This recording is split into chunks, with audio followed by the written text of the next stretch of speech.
Hey everybody, my name is Rob Smith. I'm the president of the Almond Glen Owners Association. I'm one of the board members. I've been on the board since 2013, so I've seen a lot of changes over the years. And today, I'm trying to cover a couple of different things that come up, some of the frequently asked questions. One of the most frequently asked questions we get is, why don't we use coupon books? Why don't we have something that reminds people when it's time to pay their dues? And this is kind of debated over and over. I'm going to give you our thought process on it. This doesn't mean that your thoughts on it are wrong or right, or that we're encountering or trying to engage in a debate over it. I'm just going to give you the board's thought process on it. I got a calculator in hand so that I can kind of run through some quick numbers in my head here as we go. So we have 293 homes here in Almond Glen. It's probably going to come up reversed because of the way the film is. But 293 homes in Almond Glen. Of those homes, 64 of those are townhomes. So I'm going to go ahead and take 64 out. And I've got 229 homes in Almond Glen. Now, to send out a coupon book to everybody in the neighborhood at the beginning of the year, we would pay for obviously the whole thing, the 293, and we do that times about $7 per person. And that's the cost of printing, getting the books, shipping the books to you, that kind of thing. It's roughly $7 per home. So 293 homes, that means $2,051 to send you a little book that you take, and for the most part, if you do like I always did, you throw it in a drawer and you forget about it because you either set it up on bank draft or you do the auto pay or something like that. But even if you're on those auto pays or whatever, you still get the booklet. It's too much trouble to figure out, well, who doesn't need the booklet, who does need the booklet. We order them at the beginning, they have them at the office. That way, when you sell your home and somebody new is in the neighborhood, send them a coupon book. So you got the coupon book idea. That's $2,051, like I said. Coupon books are just little pieces of paper. There's 4 of them for a single family home that tell you how much to pay quarterly, and they tell you when to pay, and they have the amount and the date on them, and then they have the mailing address, and you put it into an envelope and you send it in with your payment. Again, if you do bank pay or something like that, I guess you just reference it. So it seemed like kind of a waste. From there, we looked at, okay, well, what if we wanted to bring in other options? Now people say, could we send a letter every time a payment is due with the balance, a statement, you know, kind of like you get from the power company? Well, what you got to remember is this neighborhood is a good opportunity to see how every dollar works. If you go to the power company and you look at there and you get a bill from them, you're paying for it. Now, a lot of them give you the green option, but they don't save you a lot of money if you do. So this is the green option. The green option was we didn't spend a bunch of money on those. Instead, what we decided to do was at a cost of roughly $1 per person or per home, times that 293, we send you a letter at the beginning of the year. Now that's not hard math. I went ahead and did it real quick as I'm sitting here talking because I'm trying to think as I'm talking. Anyways, 293 bucks. So for around $300 a year, we send out a letter at the beginning of the year that says, hey, here's how much you owe, here's how much the dues are this year, here's when you're supposed to pay, here's how you're supposed to pay. Now it's on to you to remember to pay. Personal responsibility, I love it. I love personal responsibility. It's your bill, you remember to pay it. That's how I remember. Now, a lot of people say, can you send us a letter, like I said, that every time we have to pay? Well, let's just think about, first of all, how does a letter get sent?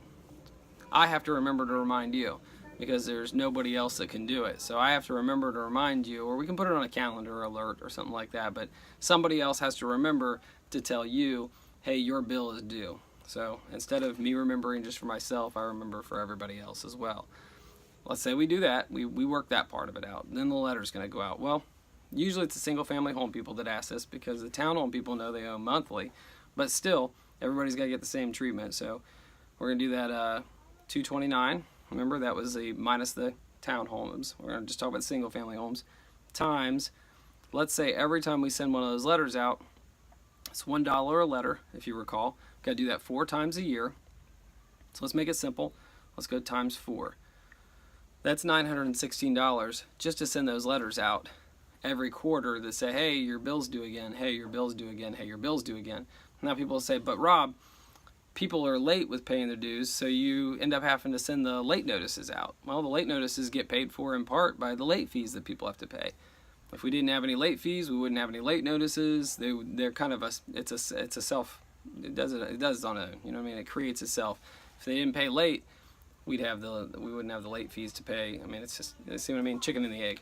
So that kind of negates that. Well, don't forget about the townhomes though. There's 64 townhomes times, again, we've got their $1 per letter, but they've got 12 mailings per year, so times $12, that's $768 just for the townhomes to get those letters. Now, if you want it to have balance information, stuff like that, now we've got to pay somebody to extract that information and put that on there, because there's no automated system out there in the HOA world, at least with what we've got so far available to us, that automatically creates that. Sorry, I'm outside, so you're probably going to hear the kids. There's nothing that automatically creates that system for us. There's no billing system like that operating. So I'm sure it's available, it's out there. We would just have to go out and pay to have the management company incorporate that software. I have no idea what the cost of that would be. Once we got that in place, then it would probably roll on its own. So that's why we don't do it, because of the cost. Ultimately, it saved us money to go away from the coupon books and to go to just a letter in the mail. The letter can be sent out to anybody that moves into the neighborhood. It's got the information you need on it. It tells you when to pay. And what we're asking you to do is take responsibility.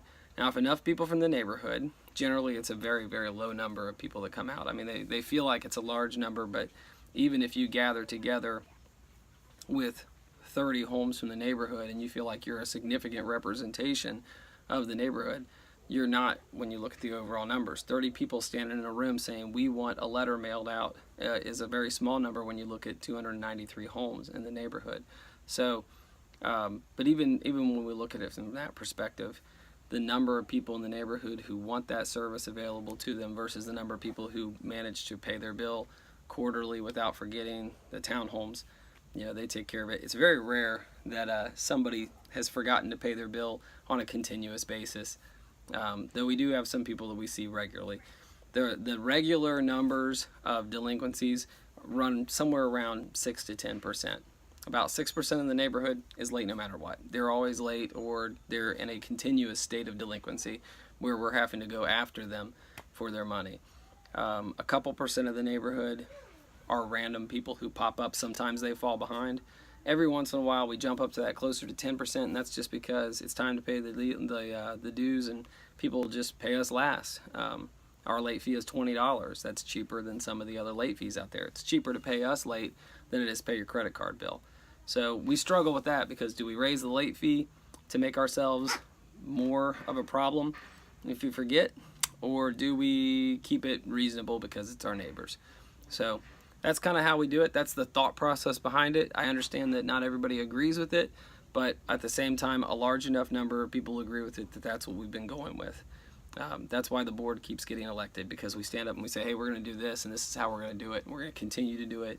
And then those same people that like us vote for that.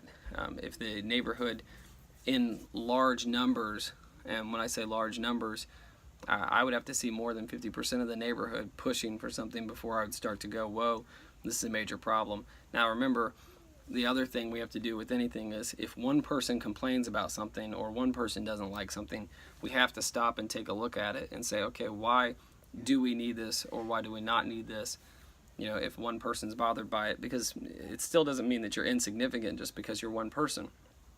However, just because I want something as even in the position of the president of the Almond Owners Association, just because I want something doesn't mean that it's the way it should be or shouldn't be. So that's why we have the committees, that's why we have meetings, that's why we have board meetings, that kind of thing. So that's pretty much how it works, and thanks for watching.